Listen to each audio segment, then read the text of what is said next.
You know the names, but admit it, do you really know why they're famous? From Jesse James to Annie Oakley, these are the things no one ever brings up about these legendary figures of the Wild West. Billy the Kid is one of the most notorious Wild West outlaws in history. That's extra impressive when you consider that he died at just 21 years old. Historians know very little about the outlaw's early years. According to the book Billy the Kid, A Short and Violent Life, his mother Catherine was an Irish immigrant to New York City. That's where Henry McCarty, better known as Billy the Kid, was born in 1859. No one knows the exact month or day for sure. It's also unknown if his parents were married or if his father was ever in the picture. Billy probably spent the first 6 years of his life in the Irish slums of Manhattan or Brooklyn. The conditions would have been horrific. In the 1860s, when Billy was growing up there, almost 300,000 people lived in 1 square mile.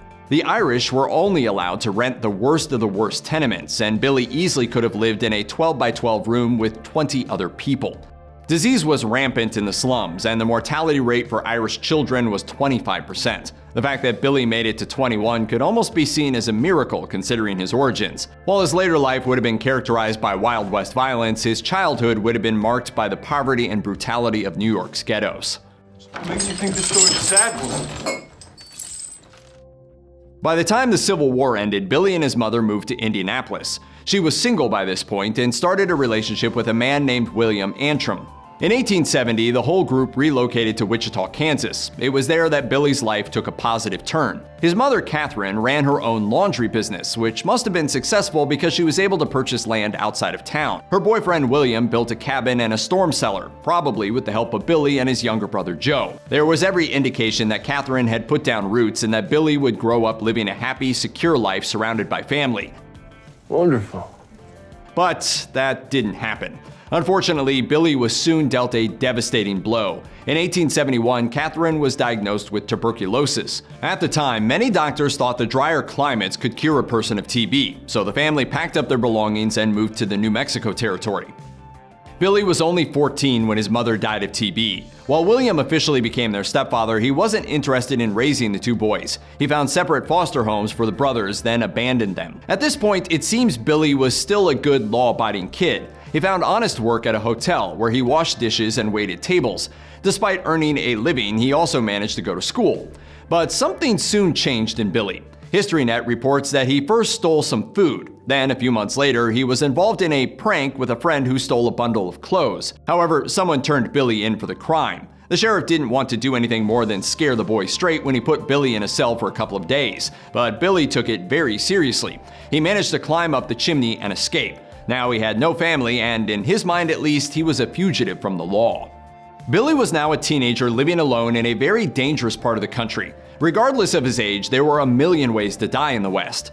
Outlaws, angry drunk people, scorned hookers, hungry animals, diseases, major and minor injuries, Indians, the weather. You can get killed just going to the bathroom. According to Legends of America, 2 years after escaping jail, Billy met a blacksmith named Frank Windy Cahill, who liked to pick on the kid. One day, the insults went too far. On August 17, 1877, history reports Cahill called Billy a pimp. Billy responded by calling Cahill a son of a b****. The blacksmith jumped Billy, threw the teenager to the ground, and pinned him. Panicking, Billy pulled out a gun and shot Cahill. He died the next day. One witness said Billy had no choice but to use self-defense. The kid didn't stick around to make his case. Now he really was a fugitive.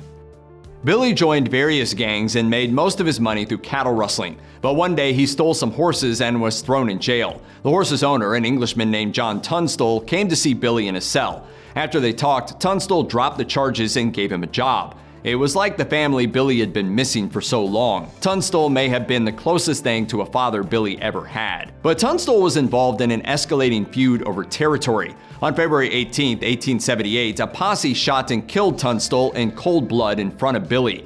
The story of the kid swearing vengeance over his father figure's grave is a myth, but Billy was now part of a blood feud known as the Lincoln County War. Over the next 5 months, both sides would participate in various shootouts and revenge killings. Billy is credited with a higher body count than he actually had, although he definitely killed at least a few people, including a sheriff. By the end of the war, which his side lost, Billy was known as one of the best gunmen in the West.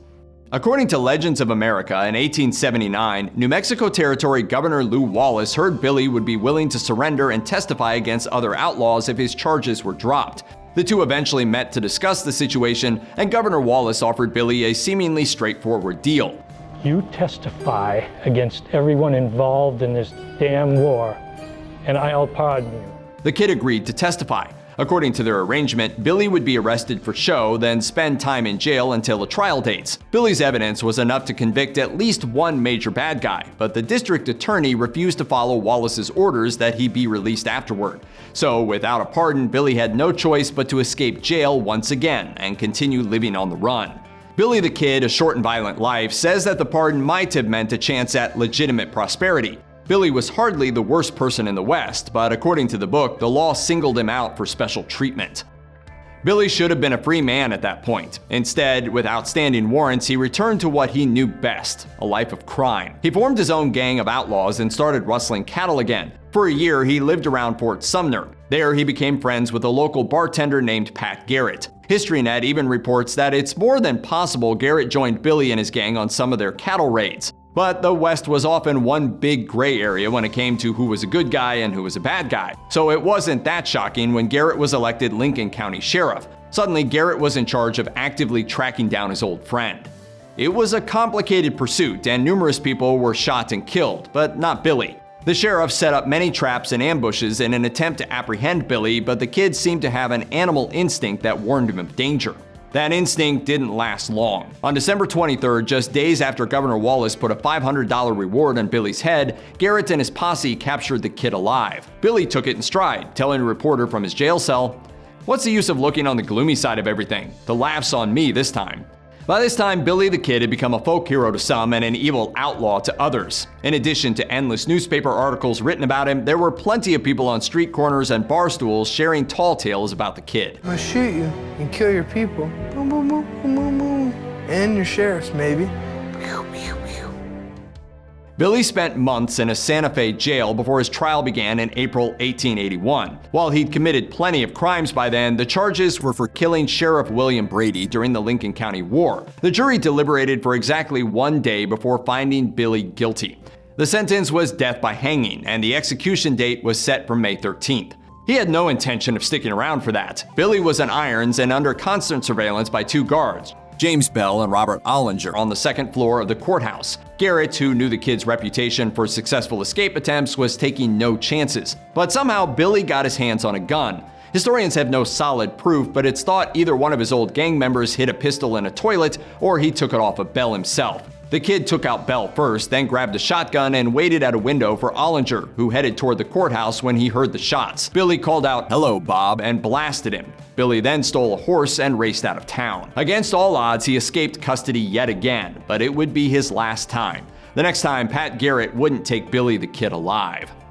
Garrett later wrote that people were upset he didn't seem to be very concerned about recapturing the kid, but the sheriff said he was, quote, quietly at work, maturing his plans of action. It's almost unbelievable that with his head start and ability to go almost anywhere, Billy never left New Mexico territory. Instead, he returned to Fort Sumner and didn't bother to keep a low profile. Within 3 months, Garrett was on to him. On the night of July 14, 1881, the sheriff and his posse went to rancher Peter Maxwell's house to ask if he knew where the kid was. Maxwell absolutely did. Billy was on his way over with some beef for dinner. Garrett was in Maxwell's dark bedroom talking to him when Billy showed up at the door. Sensing someone else in the room, but unable to see his old acquaintance turned adversary, Billy pulled his gun and asked, "Who's that?" in Spanish. Garrett later wrote about that moment. It was the first time during all Billy's life of peril that he ever lost his presence of mind or failed to shoot first and hesitate afterwards. It would be the mistake that killed him. Garrett let off 2 shots. One of the bullets hit Billy right in the heart. After years of escaping one dangerous situation after the next, Billy the Kid was dead at the age of 21.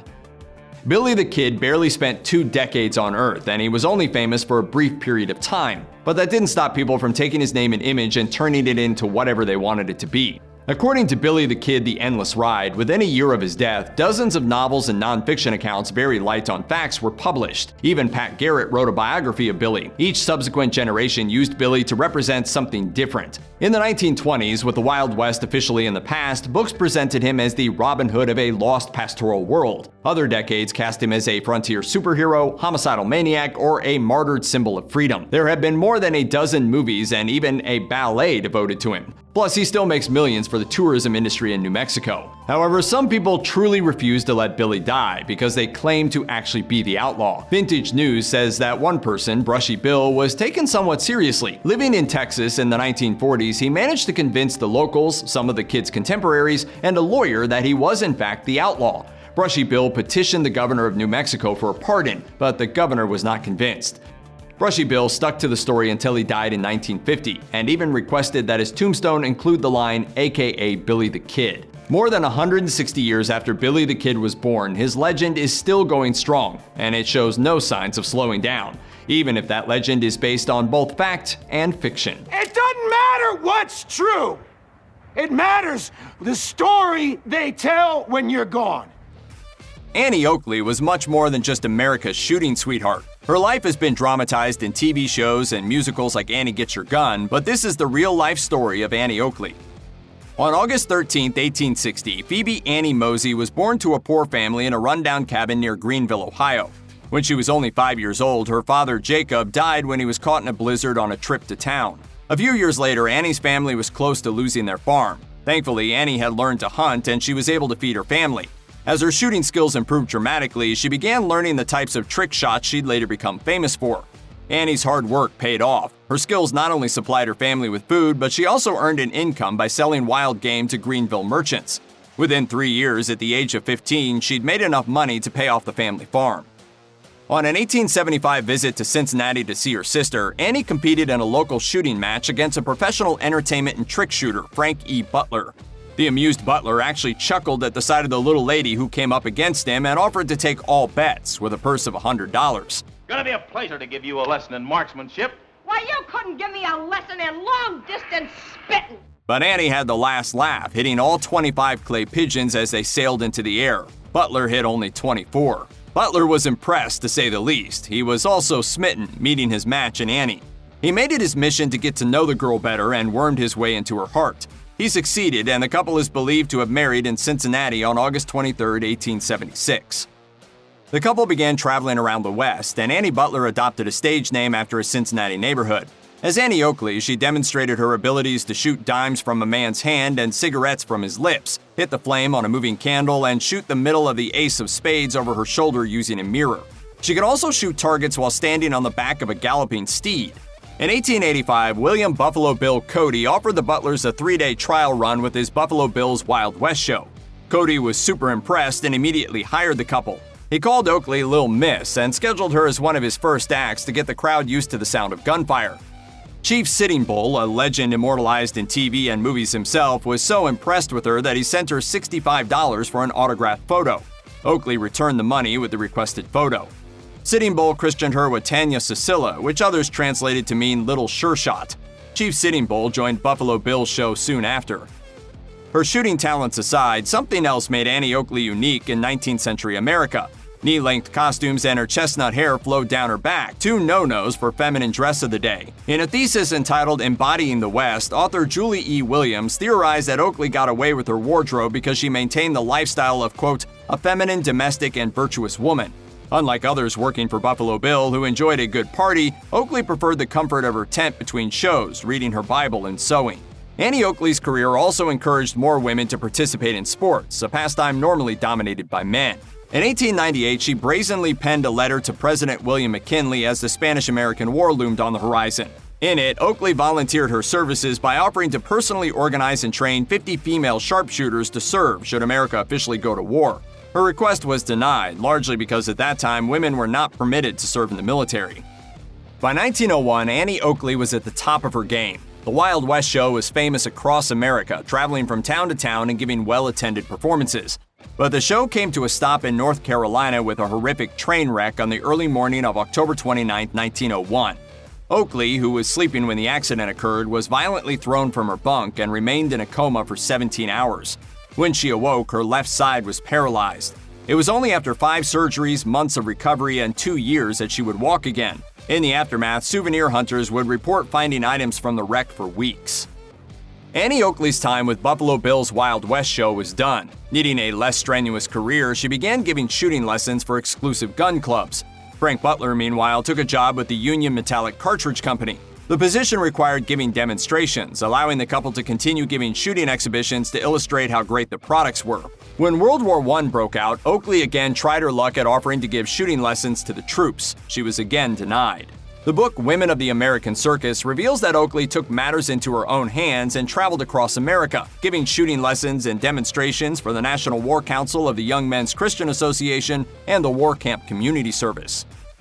When Annie Oakley died in 1926 at the age of 66, Americans lost their heroine. Fans would never forget the little lady who aimed to please them. Fortunately, 2 films survive in which the famed shooting champion demonstrated her skills. In the years after Oakley's death, movies, songs, and a television show fictionalized her life. The first film of her life, aptly titled Annie Oakley, came out in 1935 and starred Barbara Stanwyck. A 1946 stage musical, Annie Get Your Gun, was made into a 1950 movie starring Betty Hutton and remade in 1957 for TV. Between 1954 and 1957, a television show, also titled Annie Oakley, ran in syndication.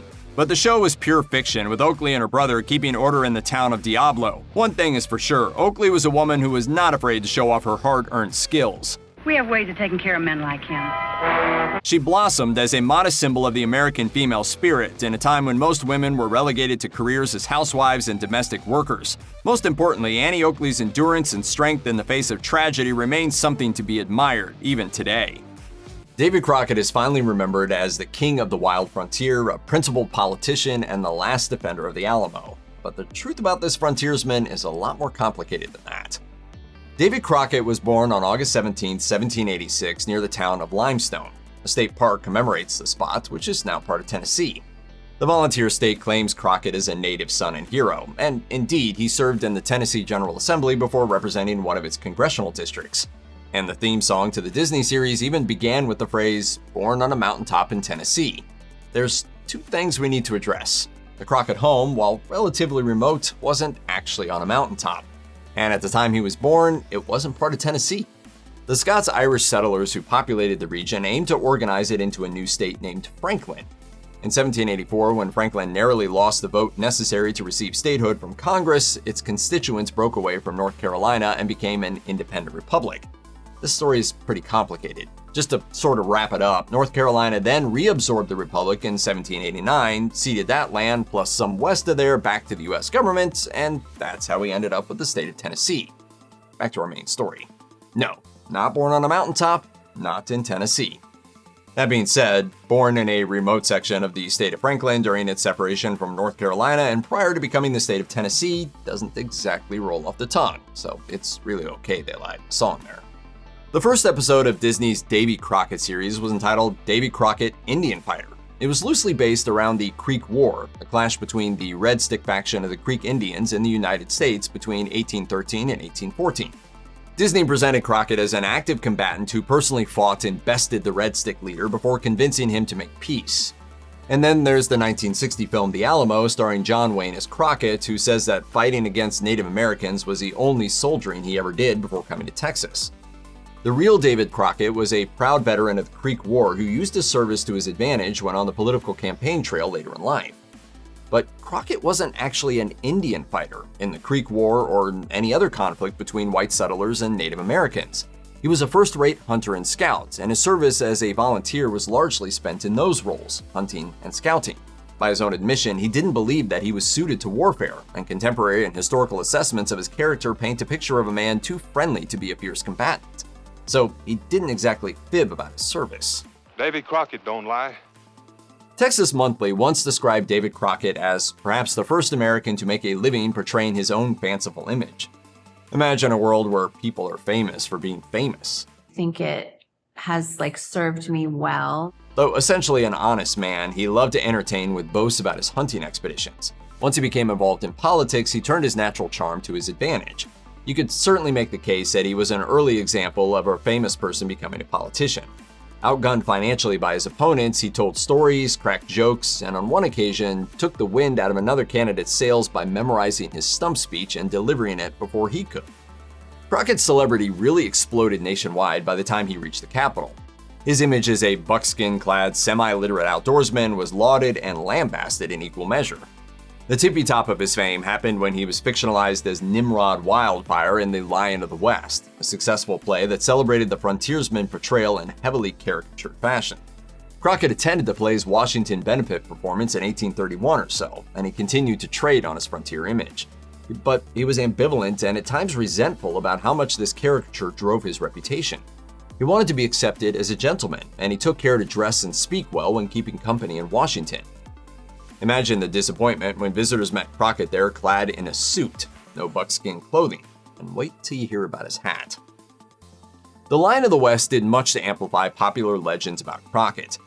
The illustration that graced the playbill and the cover that appeared on Davy Crockett's almanac fixed his image in the public mind of a half-wild frontiersman wearing a fur cap and dressed head to toe in buckskins.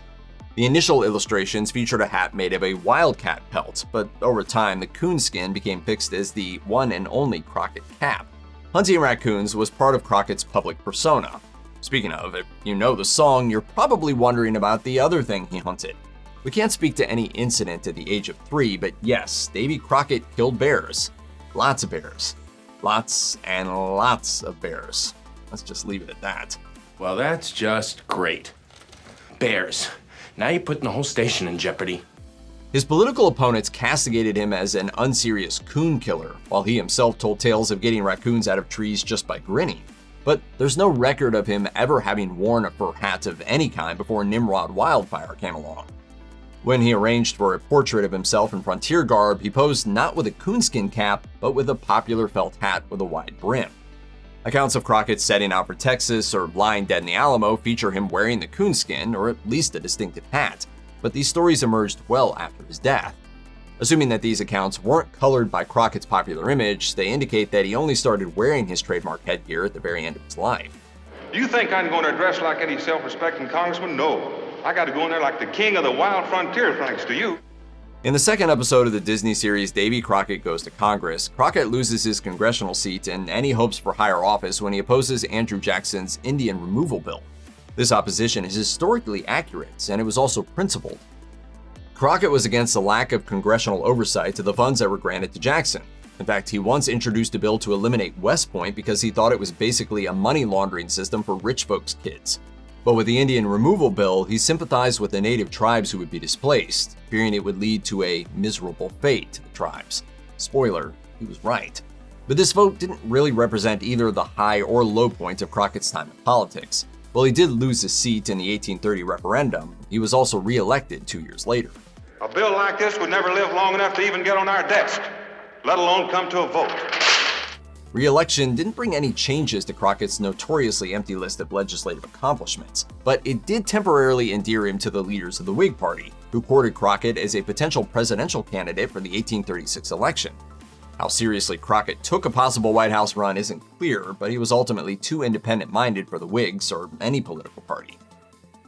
Abandoned by his Whig allies after losing his congressional seat again, and hounded by supporters of Andrew Jackson, Crockett's political career seemed finished.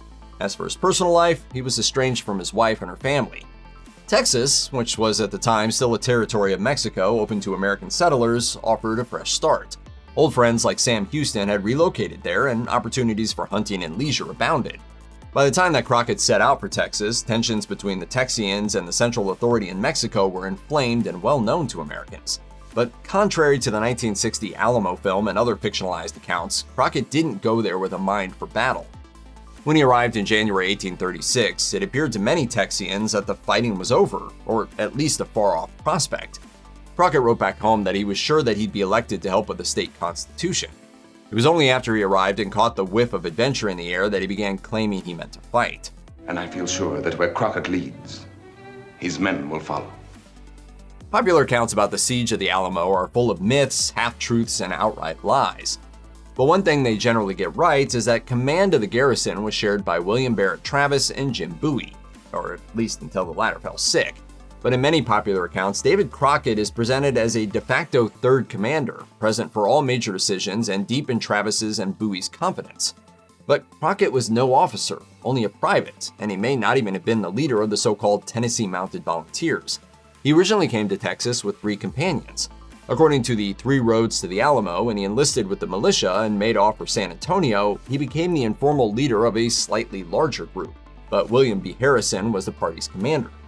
Either way, Crockett was certainly famous and celebrated, but third in command, he was not. A counter-myth, which was presented in the 2004 film The Alamo, portrays Crockett as insecure and lost within the fortress walls. But letters from Travis and survivor accounts shared by historians on the DVD's behind-the-scenes features paint him as an energetic cheerleader and entertainer to the men, helping them to stay brave and dutiful. There are two popular myths regarding how David Crockett died during the Battle of the Alamo on March 6, 1836. One, which was popularized heavily in the mid-20th century, is that he went down fighting. The Disney miniseries ended with him as literally the last defender left at the Alamo, swinging his rifle like a club against an onslaught of Mexican soldiers. 1960's Alamo movie, meanwhile, shows him being mortally wounded before destroying the garrison's supply of gunpowder, thus denying it to the enemy. This story has some support in the historical record, as various survivors reportedly said that they saw Crockett dead but surrounded by the men that he had slain. But according to Three Roads to the Alamo, these accounts were recorded from secondhand sources and were told well after the fact. And the report that Crockett went down swinging has competition from an alternative telling in which he was instead executed after being captured. According to several sources, including the diary of Mexican soldier José Enrique de la Peña, this account claims that Crockett and other soldiers were taken prisoner by a general who asked that they receive clemency, but instead Antonio López de Santa Anna had them killed. There's a report in a letter from a George M. Dolson that echoes the captured/shot version, and about 3 weeks after the Alamo, a New Orleans newspaper carried that same story. The authenticity of the diary is reportedly solid, but that doesn't mean it's accurate. There's some dispute to if Crockett was indeed one of the men executed after the battle.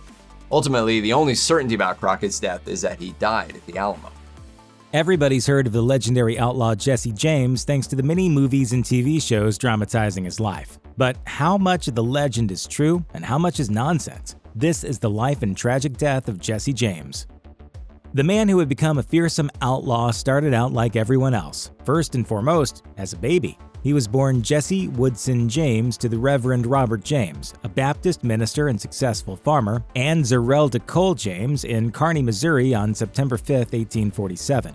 According to history, Robert died in the fall or winter of 1850 on a trip to preach in the gold fields of California. A widow at the age of 28 with 3 children to feed, Zerelda knew that finding another husband was key to her survival. She married Benjamin Sims in 1852, and after he died just 2 years later, Zerelda married Reuben Samuel in 1855. The world of the James children was rocked by their father's death, their mother's poverty, and her subsequent marriages. Things only got more complicated when, in 1863, a group of Union militiamen converged on the family farm. They were looking for Jesse's brother Frank, who was a member of a Confederate guerrilla gang commonly known as Bushwhackers, which engaged in attacking Union sympathizers as the Civil War raged. Young Jesse was ambushed and whipped by malicious soldiers, and Reuben Samuel was hanged from a tree and tortured. Samuel survived, but Jesse became determined to join his brother and fight for the South.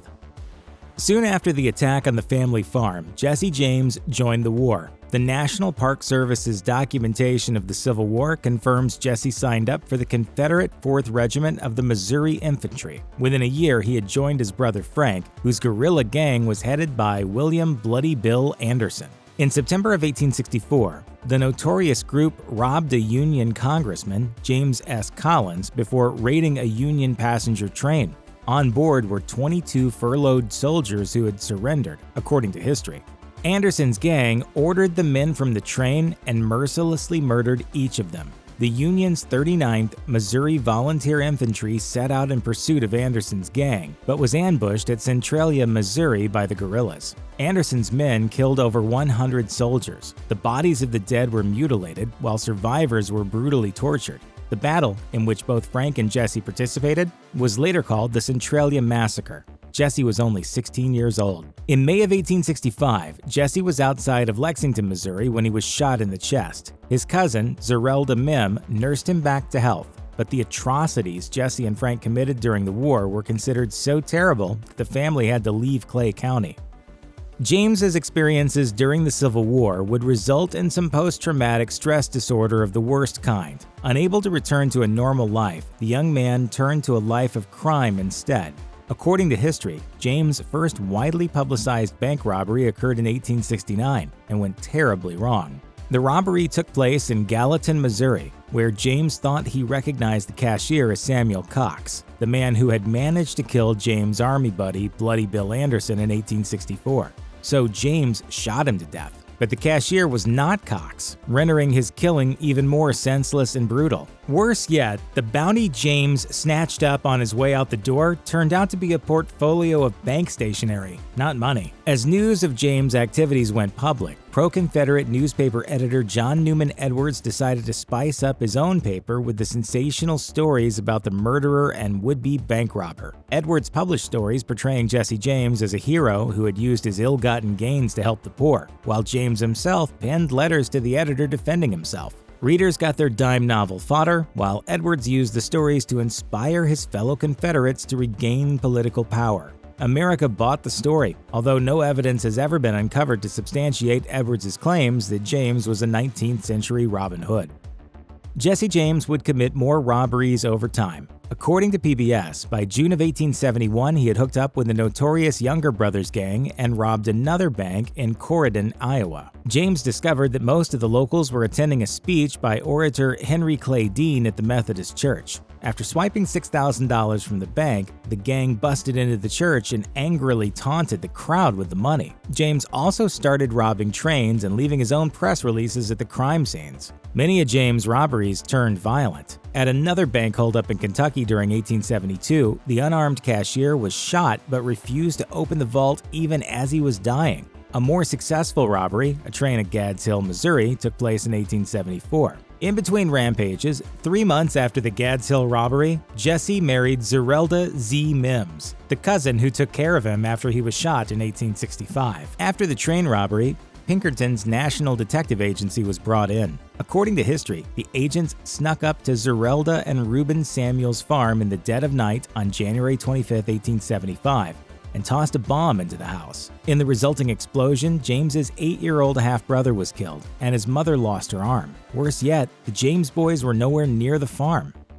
In March of 1875, a sympathetic group of citizens rallied for an amnesty bill to release the James brothers from all guilt. The bill made it to the General Assembly, but failed to meet the 2/3 majority necessary for the bill to pass. James, who had fled with his family to Tennessee, continued pushing for amnesty. He was likely inspired by the impending birth of his first child, Jesse Edwards James. Just before the baby was born, James wrote a letter to the New York Times, which was reprinted by other newspapers, including the August 5th issue of the Leavenworth Weekly Times in Kansas. In his letter, James claimed that he was a gentleman and that what really incensed him, he said, was that he was being persecuted for the sake of the Confederacy, reproached with horse stealing and burglary by Democratic and Southern newspapers.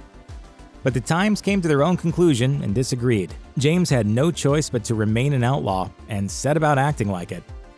A year after his plea for amnesty, Jesse's wife gave birth to a second child, identified by the census records as Ethel Louise James. According to history, just a month later, on September 7, 1876, the James Younger gang, consisting of Frank and Jesse James, Cole, Jim, and Robert Younger, and 3 other gang members, waltzed up to the First National Bank in Northfield, Minnesota. The men had heard that Union General and Republican Governor of Reconstruction-era Mississippi, Adelbert Ames, had just recently deposited $75,000 with the bank. According to the Grunge Advance newspaper in Red Wing, Minnesota, 3 men went inside and told the cashier to open the safe, which he refused to do, so they killed him. The others remained outside as a lookout, but word quickly got out of the holdup. Angry townsfolk took up arms and approached the robbers in the street. In the ensuing gunfight, 2 members of the gang were killed, while the others fled without any money, but with a few gunshot wounds. The Younger brothers were captured 2 weeks later near Madelia, Minnesota, and were later sentenced to life in prison. The failed robbery was a lesson to Frank and Jesse, who decided to remain in Tennessee under assumed names to avoid capture. After 2 years of living peacefully, however, James decided to resume his life of crime. By the summer of 1879, Frank James had decided to leave his lawless life behind. For Jesse James, however, going straight was not so easy. Riding back to Missouri, he began looking around for a new set of gang members. HistoryNet reports one of them was Ed Miller, Clell Miller's brother. Ed decided to introduce Jesse to the Ford family outside of Richmond. Jesse felt at ease with the Fords, especially Bob and Charlie, who were fellow guerrillas from the Civil War days. The new gang committed at least one robbery in 1879, an express train on the Chicago and Alton Road in October. Soon, however, Jesse was shocked to learn that America was under the impression he had been killed by one George Shepard. An incensed Jesse wrote a letter to the Clipper Herald in Hannibal, from Brownwood, the hardest town in Texas. The letter read, in part, "Your reporter and George Shepard have the most brilliant imaginations in America. I read your reporter's yarn, and myself and my wife laughed heartily over it." The outlaw even teased that he was now living in Brownwood under an assumed name. "Tell your reporter to set him up to the boys around and send the bill to me," he wrote. He even enclosed a photograph of himself for all to see, although the paper didn't publish it.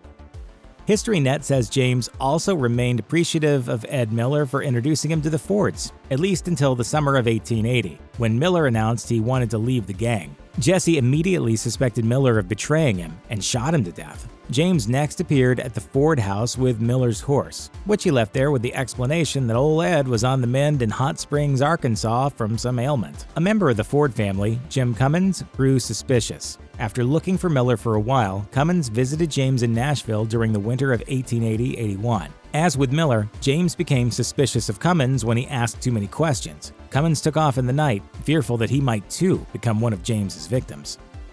As Jesse went after those who he felt might betray him, a whole new set of troubles appeared on his horizon. In 1880, Joseph A. Dawkins published a book titled Life and Adventures of Frank and Jesse James. The book sold like hotcakes, 21,000 copies in 4 months.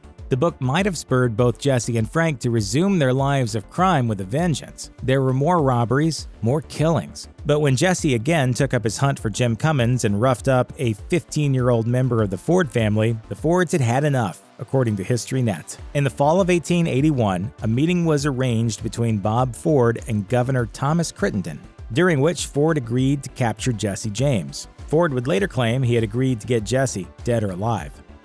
In early March of 1882, Jesse and the Fords began planning several bank robberies in Kansas. Charlie and Bob had moved into the James home, where they awaited their chance to take the outlaw. On the morning of April 3rd, Z was in the kitchen as the men chatted in another room. Jesse had taken off his pistol belt, and he hopped on a chair to dust some pictures on the wall. Behind him, Bob and Charlie quietly drew their guns. Jesse heard a noise behind them and was turning to look around when Bob shot him in the back of the head. Z rushed into the room to see her husband lying on his back. James was not quite gone, trying to say something to Z as she cradled his head and attempted to wipe off the fast-flowing blood, but unable to get out any haunting last words. Within seconds, he was dead. And that's how I killed Jesse James. Charlie then explained that the gun went off accidentally. In a 2006 issue of Wild West magazine, Ted Yeatman, long considered the foremost authority on Jesse, wrote that the grieving Z replied, "Yes, I guess it went off on purpose." Jesse James was buried at the family farm as America revered his death. His widow Z was forced to sell everything, including the family dog, to stay afloat. Several historians discovered that in the coming years, Z, her landlord Henrietta Saltzman, James's mother, and even his brother Frank kept the James home as a tourist attraction and charged admission. Because he killed Jesse James rather than apprehending him as agreed, Bob Ford was denied any reward money and even arrested for murder. He was later pardoned and began roaming the country and selling his story, although his actions caused many to believe he was a common coward for shooting James from behind. By 1889, Ford was in Colorado, dealing cards in Old Colorado City and opening a bar in Creede in 1891. Notably, he was turned away from the city limits of Cripple Creek by the sheriff himself in 1891. Despite circulating rumors to the contrary, Ford remained alive until 1894, when one of his enemies, Red Kelly, waltzed into Ford's Creede saloon. Kelly called out, "Hello, Bob," before firing a double-barreled, sawed-off shotgun a mere 5 feet from Ford's throat. Today, the story of Jesse James remains as one of the best-known and most debated tales of the West. However you feel about James and Ford, though, one thing is certain: there are no happy endings for anyone in this story. You know Wyatt Earp, gambling gunslinger, lawless lawman, and the hero of the OK Corral. But much of his biography was embellished, largely by Earp himself. That means Earp's life story is literally the stuff of Wild West legend. This is the story of his incredible life. Born on March 19, 1848, Wyatt Earp seemed to have 50 different fathers all rolled into one. As author Alan Barra laid out, Wyatt's father, Nick, worked as a farmer, storekeeper, constable, judge, justice of the peace, and law-breaking bootlegger. He also recruited and drilled Union soldiers during the Civil War. A 19th century nomad, Nick dragged the family from city to city for various reasons. By the mid to late 1850s, Wyatt and his brothers James and Virgil had lived in 7 different homes. A 13-year-old Wyatt would attempt his own journey after the Civil War broke out. He detested family work and ran away from home in hopes of fighting like his 2 oldest brothers and half-brother. Wyatt apparently ran into his father at the recruiting office, ending his not-so-great escape from the doldrums of hoeing corn. In late 1869, a 21-year-old Wyatt Earp met Urilla Sutherland. Just after Earp turned 22, they exchanged wedding vows, with Earp's father officiating the ceremony. As detailed in the biography Inventing Wyatt Earp, by 1870, Urilla was pregnant and Earp was constable of Lamar, Missouri, a place that had no jail and where his father worked as a justice of the peace. Whatever hopes Wyatt had for their future died with his wife and child, possibly during labor. It was at that time that Earp embraced his inner outlaw. In 1871, he, John Schoen, and Edward Kennedy allegedly stole 2 horses. However, Schoen's wife claimed that Earp and Kennedy got Schoen drunk to recruit him for the horse heist. She further alleged that they threatened to kill Schoen if he incriminated them in court. Guilty or not, Earp escaped and never faced justice after his arrest. Earp started his law career in Kansas as an accused criminal. After the horse thievery charge, he absconded to Wichita, where his brother James lived. There, Wyatt provided security for saloons and later got hired as a policeman. An intimidating figure, he excelled at pistol whipping criminals and whipping them in fistfights. His cop buddy, Bat Masterson, remarked that there were few men in the West who could whip Earp in a rough-and-tumble fight. You gonna do something or just stand there and bleed? Earp got fired for winning one such fight with William Smith, a candidate for marshal who made the grave mistake of insulting the incumbent, aka Earp's boss. The once more unemployed Earp relocated to Dodge City. Per the Dodge City Daily Globe, he worked seasonally as an assistant marshal or deputy for several years, where he maintained order but seemed less concerned about upholding the law. He allowed illegal drinking and prostitution, imposing fines to profit off the crime instead of stopping it outright. Author Lawrence Yadun noted that detractors referred to Wyatt and Bat Masterson as the fighting pimps because of, quote, their affinity for prostitutes and other women of questionable morality. Roger J. observed that in 1872, Wyatt Earp resided at a brothel in Peoria, Illinois. He and his brother Morgan would be arrested there during a February raid. 3 months later, they were arrested at a different brothel, this time at the antiseptic-sounding McClellan Institute. A court might have found Wyatt guilty of pimping because he and Morgan each received hefty fines of $44.55. Later that same year, Wyatt was arrested again, this time on a gunboat said to be occupied by pimps and prostitutes. And once again, he got slapped with a pimp-sized fine. Damn pimps. Doc Holliday may have been the greatest poster child for those living with tuberculosis. Wyatt Earp said of Holliday, although he sometimes drank 3 quarts of whiskey a day, he was still the most skillful gambler and the nerviest, fastest, deadliest man with a 6-gun I ever saw. Don't mind if I do. Kinder words have probably never been said about a dentist, but tales of Holliday's lethal aim were massive exaggerations invented to protect him from robbers and ruffians. He was a thin, sickly man who lost his mother to TB at 15. When he was later diagnosed with the disease himself, the development torpedoed his life as a professional mouth mangler. Instead, he mouthed off at people as a gambler, traveling out west in hopes that the climate would keep his TB at bay. Regardless, the Encyclopedia of the Great Plains claims that Holliday was, quote, not a bluff. The Georgia-born gentleman engaged in duels to protect his honor, and his fighting spirit would lead him to Earp. Sources differ on where the legendary friends first crossed paths. Some say that Holliday became acquainted with Earp in Dodge City, Kansas, while dodging murder charges. Others, like author Chuck Hornung, have asserted that they met in Texas. According to that account, Holliday had beaten a gambler named Henry Kahn with a cane, and Kahn shot him. Looking to recover, he traveled about, encountering Earp in Fort Griffin.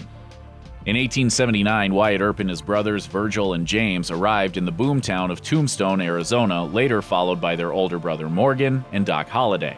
Professor Douglas Linder described Tombstone as being, quote, wild even by the standards of the Wild West. It was dubbed the town too tough to die, and according to History.net, it, quote, had no law except that of the gun and knife. Or, as author Frederick Bechtold put it, Tombstone had a man for breakfast every morning, and there were mornings when the number ran as high as half a dozen. When you think about famous Wild West rivalries, the Earp brothers and Doc Holliday clashing with the Clantons and McClurys, and Tombstone probably tops the list. But Wyatt Earp was a multitasker where feuds were concerned. In addition to outlaws, he also fought the law, and one lawman in particular. Johnny Behan had two things that Earp wanted badly. Behan was sheriff, and Behan had lived with a woman named Josephine, and Earp wanted both. Earp wooed Josephine, and they would spend the better part of 5 decades together. His bid for sheriff didn't go nearly as well. Some of history's most famous bullets flew during the 1881 gunfight at the OK Corral when brothers Wyatt, Virgil, and Morgan Earp, along with Doc Holliday, battled cowboys Billy Clanton and Tom and Frank McClory in an empty lot. 2 other cowboys, Ike Clanton and Billy Claiborne, reportedly ran when the shooting began. There were multiple sources of animosity between the groups. For instance, the cowboys allegedly viewed Virgil, who was a marshal in Tombstone, as an illegitimate lawman because of the dubious way he enforced the law. But the gunfight was also steeped in deep-seated hostility over the Civil War. The OK Corral claimed the lives of the McClory brothers and Billy Clanton. Holliday and the Earps stood trial for murder but were acquitted. However, the bad blood between the cowboys and the Earps was far from over. Dodge City author Tom Calvin described Wyatt Earp's love life as being pretty complicated. 4 different women identified themselves as his wife over the course of his life, and apparently he never divorced any of them. Then again, writer Roger J. has pointed out that there's no solid proof that he ever actually married most of them either. After his first love, Urilla, next came Sally Heckle, though some evidence suggests her name was Sally Haspel. Regardless, she was a prostitute who got busted alongside Earp on a gunboat.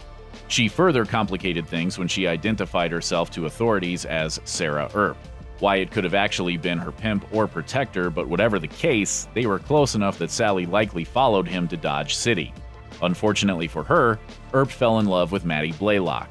As Legends of America detailed, Mattie was a prostitute who became Earp's common-law wife. Sally moved on, and Earp went on to break Mattie's heart by abandoning her for his 4th wife, Josephine aka Johnny Behan's former fiancée. In 1882, Wyatt Earp, his brother Morgan, and Doc Holliday were shooting pool when a different kind of shooting interrupted them. Per HistoryNet, 2 bullets were fired. One narrowly missed Wyatt, the other didn't miss Morgan. Believing the cowboys killed Morgan in retaliation for the OK Corral, Wyatt led a vendetta ride and started executing cowboys. Now a wanted man, he left Arizona and traveled throughout the West, eventually settling in California, where he established himself in West Coast boxing circles. A longtime boxing fan, Earp received training from a pro fighter as a teenager and later refereed fights. In 1896, he was chosen to referee the heavyweight championship bout between Tom Sharkey and Bob Fitzsimmons in San Francisco. Rumors circulated that Earp agreed to hand Sharkey the victory. The fight started bizarrely when Earp entered the ring with a gun under his coat that had to be confiscated. Fitzsimmons bested Sharkey throughout the bout and floored him in the 8th round with a wicked gut punch, but Earp declared it a low blow and disqualified Fitzsimmons. Earp was branded a dirty referee but again dodged a legal bullet. Because boxing was illegal in San Francisco, he couldn't be tried for fight fixing. Wyatt Earp spent the end of the 19th century trying to strike gold. He ran a saloon in Alaska during its gold rush and then rushed to Nevada in 1901 in search of more gold there. He eventually moved to Los Angeles, where he would have a striking influence on the golden age of Hollywood.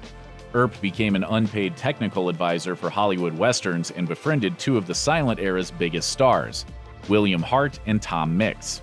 Per a Wyatt Earp anthology, Earp and Mix bonded over Shakespeare, and Wyatt compared his life to Hamlet. To be or not to be, that is the question. But that's where the similarities ended. According to Earp, that feller Hamlet was a talkative man. He wouldn't have lasted long in Kansas. Earp himself, no speaker of Elizabethan English, might have talked more like the Duke John Wayne, or rather, John Wayne might have talked like Wyatt Earp. It's been reported that Wayne modeled his on-screen persona after Earp, whom he allegedly got to know personally. The actor was quoted as saying, "Earp was the man who had actually done the things in his life that I was trying to do in a movie. I imitated his walk, I imitated his talk." However, the American Cowboy disputed this narrative, arguing that Wayne instead got his knowledge from director John Ford, who worked with Earp. we became quite friendly. And I didn't know anything about the OK Corral at the time. Pop culture often paints Wyatt Earp as a guy who talked sternly and carried a big gun. A very, very big gun. That's my buntline you're wearing, isn't it? I guess it is. Dubbed the Buntline Special, Earp's weapon was said to be one of 5 custom-made Colt revolvers that writer Ned Buntline supposedly bestowed on 5 of the West's greatest gunslingers, all of them lawmen. The long firearms of the law reportedly had 12-inch barrels and the name Ned engraved on their grips. It seems fitting that as an icon of the Wild West, Earp would own the Conestoga of smoke wagons. But was Buntline blowing smoke when he boasted about handing Earp this specially made gun? In 1876, Colt rolled out a line of long revolvers, but no foot-long version existed until 1957, when Colt sought to profit off of Earp's posthumous popularity. Only 30 or so original revolvers existed, and there's no evidence that Ned Buntline ever ordered one. To a great extent, what Wyatt Earp ate depended very much on where he lived. In towns, there was fresh food, baked goods, beef, and lamb, as well as some preserved or dried fruits. Bread was also a staple, whether sourdough or something more elegant. A supply packing list from the era, written by Montana settler James Fergus, illustrates the day's material requirements. In addition to clothing, guns, and ammunition, some of the foodstuffs listed were 600 pounds of flour, 300 pounds of meat, 300 pounds of bacon, and 200 pounds of ham. Beans, dried fruit, coffee, tea, rice, salt, sugar, and specifically raisins were also mentioned. Newly established towns, whether trading posts, mining boomtowns, or cattle hubs, were opportunities for a traveler to resupply. Though some towns thrived, others dried up when the ore ran out, the buffalo were depleted, or a railroad went out of business. Cowboys on trail drives saw their meals improve with the introduction of the chuck wagon with a full-time cook for the trip. Life in some settlements was primitive, and Wyatt certainly knew this firsthand. He'd driven wagons cross-country, and he'd worked as a buffalo hunter and army scout. Professional hunters worked as quickly as possible, so fresh meat would have constituted a large part of his diet. Era Army patrols would carry basic food supplies along: bacon, coffee, and hardtack, a kind of dense cracker that traveled well and had practically no taste. What a person might find in town varied greatly. A boomtown might offer only basic food and entertainment. Cattle towns like Dodge City, Kansas, where Wyatt served as a peace officer, had thriving business communities, with shopping and medical services catering to the needs of incoming cowboys. Some of the towns prided themselves on mimicking their big city cousins to the east. One early dining standout was Delmonico's, a steakhouse in New York City. Western eateries tried their best to impress by offering dishes like Eggs Benedict or Baked Alaska. If you could go back to that time, you'd find restaurants all over the West carrying the name Delmonico's, not because there was a chain, but because the New York establishment was associated with sophisticated dining. One such knockoff was located in Tombstone, Arizona territory.